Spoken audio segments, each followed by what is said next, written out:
সকালের গ্রামের পরিবেশ, শীতের সকালে গ্রামের পরিবেশ।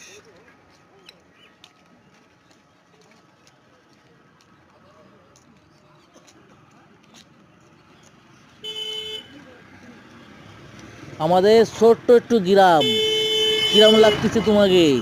কি হবে রে মা এখানে? ভালো লাগলে কবা, ভালো ভালো জিনিস দেখাবো মাঝে মাঝে।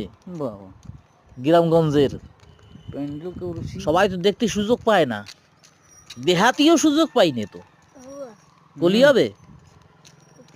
দেহাতিও তো সুযোগ পাওয়া দরকার, ওই জন্য তো দেহাতি পারিনি বেশি। সাথে থাকবা, মাঝে মাঝে দেখাবো। সত্যি কথা বলেছিস।